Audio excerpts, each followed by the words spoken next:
Assalamualaikum warahmatullahi wabarakatuh. Perkenalkan, nama saya Rahayu Utangguloli. Di sini saya akan menjelaskan sedikit tentang analisis kation dan anion. Jadi kita masuk ke materinya, yaitu kation dan anion. Pengertian kation dan anion. Kation adalah ion yang bermuatan positif. Ion ini terjadi karena atom netral melepaskan elektron pada kulit terluarnya atau kulit valensi. Dalam sistem periodik unsur, kecenderungan atom-atom yang berada pada sisi kiri, golongan 1A dan 2A, membentuk ion positif. Pada golongan 1A akan membentuk kation bermuatan +1, contoh Na+, Li+, dan K+. Pada golongan 2A akan membentuk kation bermuatan +2, contoh Ba+2, Mg+2, dan Ca+2. Sedangkan anion adalah ion yang bermuatan negatif.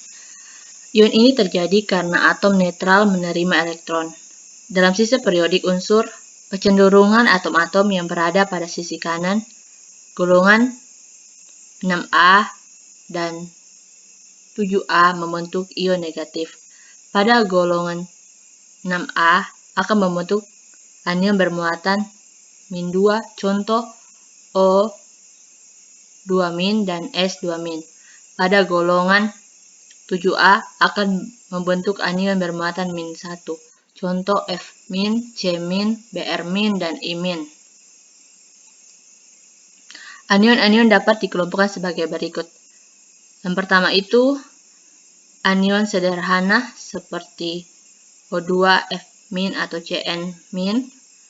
Yang kedua, anion oksidiskret seperti NO3- atau SO42-. Yang ketiga, anion polimer okso seperti silikat, borat, atau Foster kondensasi. Yang keempat, anion kompleks halid seperti TaF6 dan kompleks anion berbasa banyak. Reaksi anion bisa teman-teman lihat ada 1, 2, 3. 3 reaksi anion yang di bawah ini.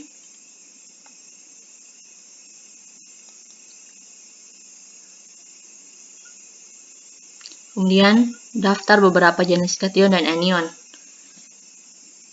Pada kation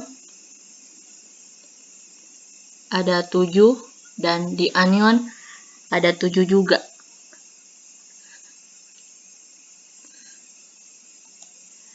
Jenis uji pada kation dan anion. Reaksi kering. Beberapa logam mempunyai warna nyala yang spesifik, sehingga dapat dilakukan uji warna nyala sebagai salah satu cara identifikasi kation dengan reaksi kering. Untuk uji reaksi kering, metode yang sering dilakukan yaitu yang pertama reaksi nyala dengan kawat nikrom, yang kedua reaksi nyala Beilstein, yang ketiga reaksi nyala untuk borat. Reaksi basa. Reaksi basa merupakan jenis identifikasi zat secara kualitatif yang sering digunakan pada umumnya senyawa NO3. Hanya membentuk cincin coklat jika direaksikan dengan senyawa ferrosulfat dan H2SO4. Contohnya itu reaksi redoks, reaksi asam basa, kompleks, dan reaksi pengendapan.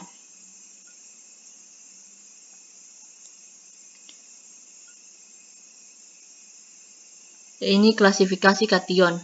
Yang golongan pertama, membentuk endapan dengan HCl encer. Yang kedua, golongan 2 tidak bereaksi dengan HCl, membentuk endapan dengan H2S. Golongan 3 membentuk endapan dengan NH4S. Golongan 4 membentuk endapan dengan NH4,2CO3. Golongan 5 tidak bereaksi dengan reagen golongan sebelumnya. Dan yang terakhir, klasifikasi anion. Kelas A, proses yang melibatkan identifikasi produk-produk yang mudah menguap yang diperoleh pada penggolongan dengan asam. Pertama itu gas-gas dilepaskan dengan HCl atau H2SO4. Yang kedua, gas dilepaskan dengan H2SO4 pekat. Kelas B, proses yang tergantung pada reaksi dalam larutan. Yang pertama, reaksi pengendapan. Yang kedua, oksidasi dan reduksi dalam larutan. Sekian penjelasan dari saya tentang materi kation dan anion.